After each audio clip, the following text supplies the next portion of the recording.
स्वागत है आप सभी का एडवांस डिग्री में। आज हम आपको ट्रांसजेनिक प्लांट पढ़ा रहे हैं, जो कि आपकी अप्लाइड बायोलॉजी हमने स्टार्ट करवा रखी है। ये यूनिट 12th है। तो आज इसका जो टॉपिक है वो है ट्रांसजेनिक प्लांट। कि ट्रांसजेनिक प्लांट क्या हुआ है। अगला जो हम वीडियो पढ़ेंगे वो होगा जीन ट्रांसफ़र टेक्निक क्या होती है। उसमें जीन ट्रांसफ़र मेथड पढ़ेंगे, गन शूट पढ़ेंगे और माइक्रो इंजेक्शन पढ़ेंगे। ये सभी पढ़ेंगे। और मैंने ये जो अप्लाइड बायोलॉजी है इसकी प्लेलिस्ट बना दी है, वहाँ पर 2 लेक्चर अपलोड कर दिए हैं, जो कि इम्यूनिटी क्या है, इन्नेट और एडेप्टिव इम्यूनिटी क्या है, वो अपलोड कर दिया है, तो आप देख लीजिएगा। तो ट्रांसजेनिक प्लांट क्या होता है। तो देखिए, ट्रांसजेनिक प्लांट ये जेनेटिकली मॉडिफाई ऑर्गेनिज्म में आते हैं। तो ये किस में आते हैं, जो जेनेटिकली मॉडिफाई होते हैं ऑर्गेनिज्म उनमें आते हैं, जिसे शॉर्ट में GMOS कहते हैं। इनके पास फॉरेन जीन है। तो इसमें क्या पाया जाता है, फॉरेन जीन जो होता है वो होता है जिसे ट्रांसजीन कहते हैं। जो ट्रांसजीन होते हैं इन ऑर्गेनिज्म में जो जीनोम होता है वो डाला जाता है। मान लीजिए कोई भी ऑर्गेनिज्म है, कोई भी ऑर्गेनिज्म है, उसमें कोई भी नया जीन इंजेक्ट किया जाता है, डाला जाता है। उसके अलग अलग मेथड होते हैं, वो हम कल की वीडियो में पढ़ाएंगे जो कि जीन ट्रांसफ़र के नाम से होगा। और उसमें 3 स्टेप्स होंगे। तो जो ट्रांसफ़र है ये ऑर्गेनिक जीनोम में डाला जा रहा है, वह एक्सप्रेस भी हो रहा है। तो जो जीन डाला जाता है, जो जीनोम में डाला जाता है, वो क्या होता है, वो एक्सप्रेस होता है। एक्सप्रेस होने पर यानी कि वो अपने गुणों को दिखा देता है। जोन सा भी हम करैक्टर डालते हैं वो उसमें प्लांट सेल हो या एनिमल सेल हो, उसमें एक्सप्रेस होता है। तो किसी प्लांट के जीन दूसरे प्लांट में डाले जाते हैं, उसे ट्रांसजीन कहते हैं। तो ट्रांसजीन किसे कहते हैं, जो एक जीन से दूसरे जीन में डाले जाते हैं। यानी कि कोई एक जीन होगा, ये प्लांट हो गए, प्लांट में डाले जाते हो या किसी सेल में डाले जाते हो, तो उसे ट्रांसजीन कहते हैं। अब इसकी एप्लीकेशन देखते हैं। तो जो एप्लीकेशन है वो है क्रॉप यील्डिंग, यानी कि किस किस के लिए इसे यूज़ कर सकते हैं। कोई भी क्रॉप है, कोई भी फसल है, उसमें नए करैक्टर डालने के लिए क्रॉप यील्ड करते हैं। हर्बिसाइड रेजिस्टेंस, स्ट्रेस टॉलरेंस और न्यूट्रिशन कंटेंट के लिए हम इसका यूज़ करते हैं। किसी भी प्लांट को न्यूट्रिशन देने के लिए उसमें ऐसे जीन डाल देंगे जो कि प्लांट को अलग से न्यूट्रिशन की ज़रूरत नहीं पड़ेगी। अब देखते हैं इसका steps in production of transgenic gene. तो इसके देखिए कुछ स्टेप्स होते हैं जो ट्रांसजेनिक जीन के होते हैं। पहला जो है जीन सेलेक्शन। सबसे पहले क्या करेंगे, इसमें कोई भी जीन सेलेक्ट करेंगे, यानी कि जो भी हमें करैक्टर डालना है उसी टाइप के जीन लेंगे। जब वो जीन एक्सप्रेस होगा तो तभी, जब जीन को इंजेक्ट करेंगे तभी वो जाकर एक्सप्रेस होगा। तो जीन सिलेक्शन करेंगे सबसे पहले, फिर ट्रांसजेनिक कंसंट्रेशन करेंगे, फिर ट्रांसजेनिक को ट्रांसफ़र करेंगे, यानी कि जो जीन होगा उसे ट्रांसफ़र करेंगे। फिर interrogation of transgenic into the genome, यानी कि न्यूक्लियस या प्लाज्मिड में हम वो जीन को ट्रांसफ़र करेंगे। फिर स्क्रीनिंग ऑफ ट्रांसफॉर्मेड सेल और टाइम, यानी कि हम इसकी स्क्रीनिंग करके देखेंगे कि वो जिस लोकेशन पर डालना है वो उसमें डला है क्या। कोई भी प्लांट में भी डाल सकते हैं, हम सेल में भी डाल सकते हैं। सेल कोई सी भी हो सकती है, एनिमल सेल हो या प्लांट सेल हो। फिर micro propagation generation multiple plant cloning, हम ये प्रोसेस भी कर सकते हैं। और वेरिएबल ट्रांसजीन एक्सप्रेशन होता है। तो देखिए ये इसमें स्टेप्स है। तो देखिए कोई भी आपको ऊपर क्या दिखाई दे रहा है, कोई भी डीएनए है। डीएनए का कोई भी पूरा डीएनए नहीं लेंगे, डीएनए का कोई भी पार्ट लेंगे, यानी कि डीएनए का जो पार्ट होता है, एक जीन होता है, जीन एक्सप्रेस करता है और एक ही लोकेशन पर ये एक्सप्रेस करता है। ये नहीं कि पूरा डीएनए काम करता है, इसके स्पेसिफिक साइट से वो करता है। उसके बाद में हमने ये पार्ट ले लिया, आपको नीचे दिखाई दे रहा है, यहाँ पर हम कोई भी पार्ट ले लेंगे, फिर किसी भी प्लाज्मिड में इंजेक्ट कर देंगे। तो जब प्लाज्मिड में इंजेक्ट करेंगे उसके बाद में हम इसे किसी भी सेल पर डाल देंगे। तो ये स्टेप्स मैंने अभी आपको पीछे बता दिए। तो जो जीन सिलेक्शन है उसमें क्या क्या करते हैं, जो फर्स्ट स्टेप होती है। तो जो जीन सिलेक्शन है इसमें कॉमन ट्रेट्स लेंगे, ड्राइव ट्रेट्स लेंगे, जो कि पेस्ट रेजिस्टेंस होगी, जैसे हर्बिसाइड रेजिस्टेंस हो गए, डिसीज रेजिस्टेंस हो गई, थॉट इन न्यूट्रिशन इनहेरिमेंट हो गई, स्ट्रेस टॉलरेट, इन सभी में से कोई को हम लेंगे। जो कि प्लांट रेजिस्टेंस अगेंस्ट इंसेक्ट के होगी। जैसे ट्रेट पेस्ट रेजिस्टेंस होगी, बीटी कॉटन का लेते हैं, ये ऐसा होता है बीटी कॉटन, ये खुद ही टॉक्सिन जीन होता है, इसे क्राई जीन के नाम से भी जाना जाता है, जिसे क्राई रेजिस्टेंस जीन भी कहते हैं। तो जो बीजी टॉक्सिक जीन होता है ये एक पेस्ट रेजिस्टेंस होता है, जिसे क्राई जीन भी कहते हैं। तो जब हम ये सब कर लेंगे, इसमें लिटरेचर रिव्यू करेंगे, रिसर्च करेंगे, देखेंगे, फिर आइसोलेट करेंगे। अब ये तो नहीं है कि ये मेथड हमने कहीं भी पढ़ा या देखा तुरंत कर देंगे। सबसे पहले हम गूगल पर या क्रोम पर या गूगल स्कॉलर पर जाकर देखेंगे कि कैसे कैसे किन किन साइंटिस्टों ने, रिसर्चर ने इस पर रिसर्च कर रखा है और उनके रिजल्ट क्या रहे हैं, उनके रिव्यू ऑफ लिटरेचर क्या रहे हैं और रिकॉर्ड क्या रहा है आइसोलेट करने का, तो वो सभी देखेंगे। उसके बाद में दूसरा जो स्टेप है वो जीन आइसोलेशन एंड क्लोनिंग, यानी कि जो जीन होगा वो कैसे आइसोलेट करते हैं। तो बैक्टीरिया का जीन निकालेंगे, तो बैक्टीरिया का जीन निकालेंगे, फिर उसे एम्पलीफाई करेंगे। जब वह इन्हेंस हो जाएगा तो इसमें बाइंड दिखाई देने लग जाएगा, यानी कि जब उसमें वो इंजेक्ट हो जाएगा तो उसमें बाइंड दिखाई देने लग जाएगा। फिर उसे एक वेक्टर या क्लोन करेंगे, तो कोई भी वेक्टर लेंगे या क्लोन करेंगे, फिर एम्पलीफाई जीन को एक वेक्टर में जीन क्लोन करेंगे, फिर प्लांट सेल में डाल देंगे। पहले मॉडर्न प्लांट पर यह प्रोसेस करेंगे, यानी कि जो एक प्लांट लेंगे जो पहले से ही उस पर कई एक्सपेरिमेंट कर चुके हैं और जो प्लांट है वो बहुत स्ट्रोंग है और न्यूट्रिशन भी उसमें बहुत अच्छी मात्रा में है, तो मॉडर्न प्लांट लेंगे, यानी कि जिस पर पहले रिसर्च कर रखी है और जिसका रिजल्ट भी बहुत अच्छा आया है। तो तीसरा जो है वो है जीन करेक्टराइजेशन। तो जो जीन है, जो जीन का सीक्वेंसिंग का पता करेंगे, स्ट्रक्चर का पता करेंगे, यानी कि जो अब हमने जीन तो ट्रांसफ़र कर दिया, डाल दिया, इंजेक्ट कर दिया, अब ये भी तो देखेंगे कि वो इंजेक्ट हुआ है सही लोकेशन पर, यही वो एक्सप्रेस होगा या नहीं होगा, वो भी हम देखेंगे। तो जीन का स्क्रीनिंग करेंगे, पता करेंगे, स्ट्रक्चर का पता करेंगे, कहाँ पर वो बाइंड हुआ है, रेगुलेटरी एलिमेंट्स देखेंगे, जैसे promoter, inheritance and regulatory elements control करेंगे जीन एक्सप्रेशन का। अब जो transgene concentration in transgenic plants, सबसे ज़्यादा क्रिटिकल फेज होती है ये वाली, यानी कि ये सबसे क्रिटिकल होगी, सेंसिटिव भी होगी। पहले इसमें प्रमोटर देखेंगे, फिर 5 UTR कौन सा यूज़ करेंगे ये देखेंगे, 3 UTR देखेंगे, फिर टर्मिनेटर साइट को हम चेक करेंगे। तो पहला जो है वो है प्रमोटर, यानी कि जो प्रमोटर है, प्रमोटर ऐसे डीएनए सीक्वेंस को कंट्रोल करते हैं जो initiation of transcription and determine कहाँ से जीन एक्सप्रेस हो रहा है। यानी कि प्रमोटर का काम क्या होता है, ये डीएनए सीक्वेंस को कंट्रोल करते हैं, यानी कि जो डीएनए का सीक्वेंस होता है, प्रमोटर का काम होता है उसे कंट्रोल करना, इनिशिएशन करना ट्रांसक्रिप्शन एंड डिटरमाइन करना जीन एक्सप्रेशन को। कुछ ऐसे प्रमोटर होते हैं जो लगातार एक्सप्रेस करते रहते हैं। तो देखिए कुछ ऐसे प्रमोटर हो गए जो लगातार एक्सप्रेस करते रहेगा, जैसे कर्ली फ्लावर म्यूजिक वायरस, यानी कि CAMV, ये 35S मोटर पर होता है। तो जो टिश्यू स्पेसिफिक प्रमोटर होगा सभी टिश्यू में एक्सप्रेस करते हैं, कुछ जगह ही जीन एक्सप्रेस करना है, यानी कि कुछ जगह ही जीन का एक्सप्रेस करना है, पूरी सेल में सभी जगह नहीं करना है। तो उसके लिए कुछ स्पेसिफिक चीज़ें ही डालेंगे, जैसे रूट में, शूट में, लीफ में फंक्शन करेंगे। तो जो ये स्पेसिफिक मोटर हो गए तो ये कहाँ पर करेंगे, रूट में, शूट में, लीफ में फंक्शन करेंगे।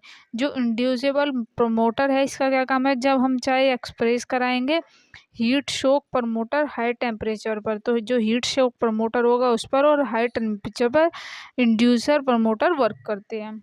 तो जो 5 UTR होता है तो इनिशिएशन एंड mRNA स्टेबिलिटी को रेगुलेट करता है। तो जो ये प्रपोज होता है, ये 5 UTR होता है, इसका क्या काम होता है, जो इनिशिएशन एंड mRNA स्टेबिलिटी को रेगुलेट करने का काम करता है और कुछ एलिमेंट्री ट्रांसक्रिप्शन एफिशिएंसी को बढ़ा दे या घटा देने का काम भी इसी का होता है 5 UTR का। जो TME तंबाकू मोजेक वायरस होता है, ये इनहेंस ट्रांसलेशन एफिशिएंसी को जो अब 3 UTR होता है तो इसका काम काम होता है, ये एक ऐसा रीजन होता है जो mRNA को लोकेटेड होता है, यानी कि जो mRNA होता है उस पर लोकेटेड होता है, down stream of loading stream पर, डाउन स्ट्रीम पर लोकेटेड रहता है ये। तो ये देखिए यहाँ पर होता है प्रमोटर होगा, टर्मिनेटर हो गया, ये 5 UTR या 3 UTR होगा, ये कोई भी स्टार्ट कोडोन है, ये स्टॉप कोडोन है, ये मैंने अभी आपको समझा दिया। तो जो 3 UTR पर पोली एडिलाइलेशन होता है, सिग्नल होता है, ये mRNA ताकि स्टेबिलिटी प्रोवाइड कराई जा सके, जो mRNA होता है उसे क्या कर सके, स्टेबिलिटी को प्रोवाइड करा सके। कुछ रेगुलेटरी एलिमेंट भी जोड़े जाते हैं, तो कुछ एलिमेंट जो होते हैं रेगुलेटरी वह भी जोड़े जाते हैं और उन्हें वह प्रभावित करते हैं mRNA को, डिग्रेडेशन को, वह ट्रांसलेशन इफिशियंसी को बढ़ा देते हैं। तो कहाँ पर बढ़ा देते हैं,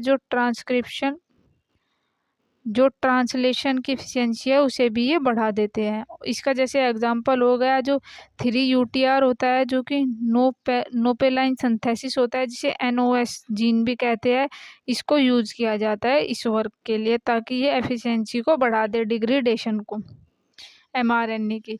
तो जो प्लांट ट्रांसफॉर्मेशन कंस्ट्रक्शन का पार्ट होता है इसे यूज किया जाता है। अब देखते हैं अगला स्टेप जो क्या है, टर्मिनेटर्स।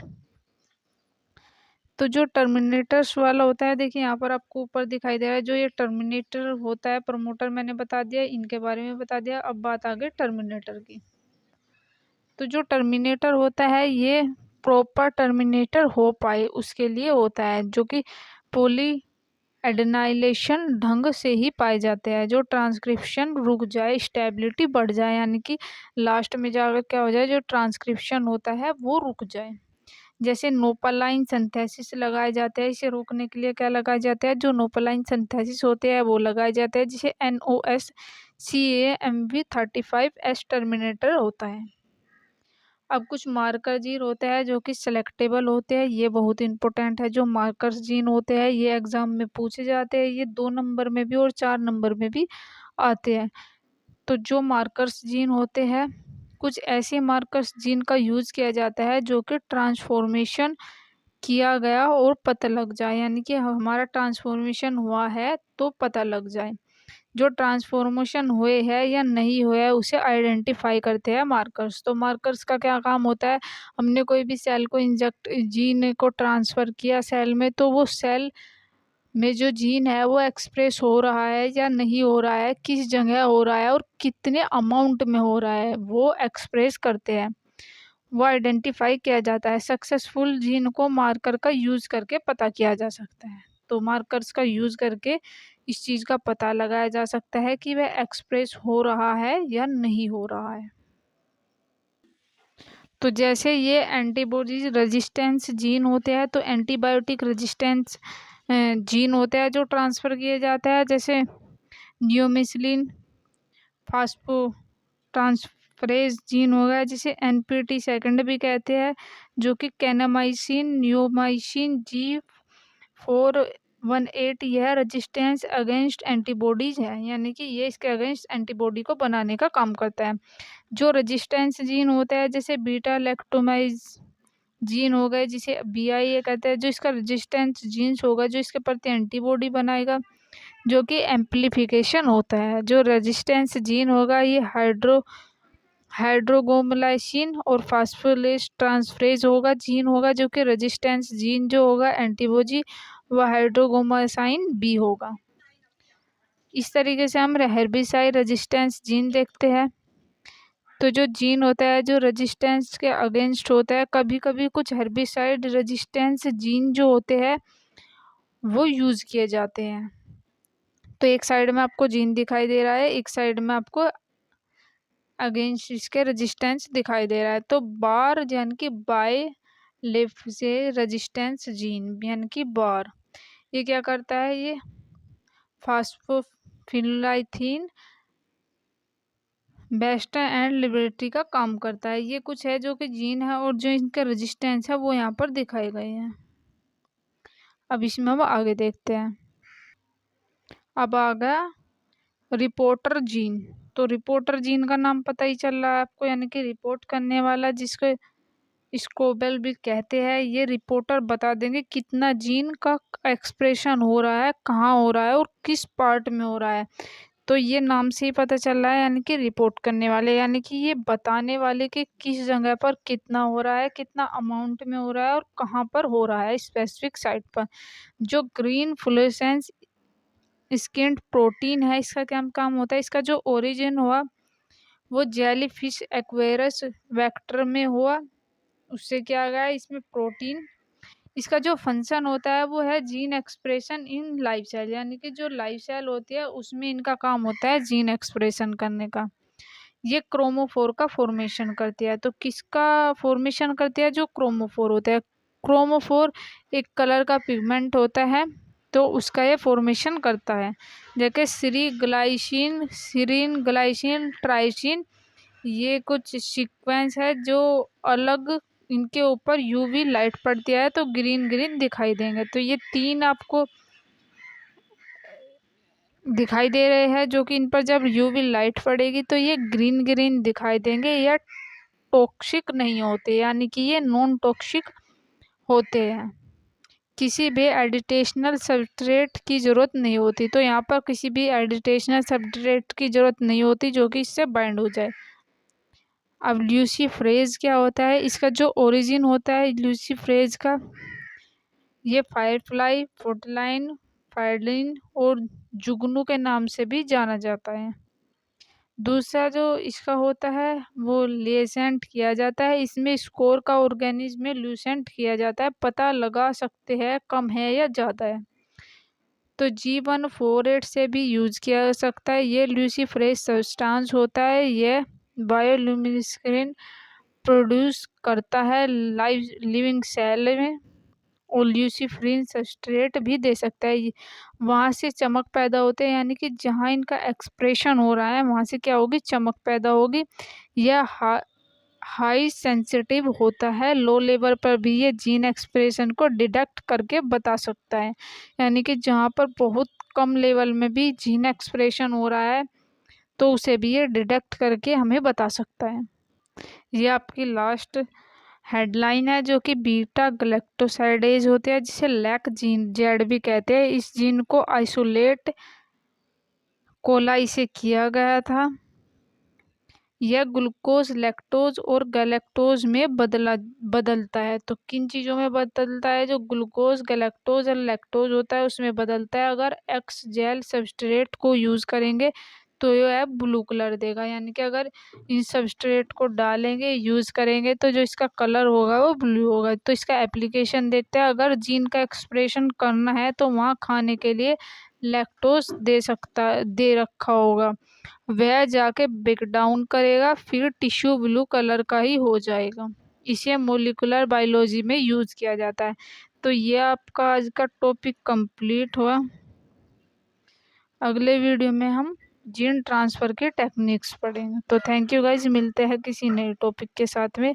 जब तक के लिए आप हमें लाइक कीजिए, सब्सक्राइब कीजिए और शेयर कीजिए और कमेंट करके बताइए वीडियो कैसा बना।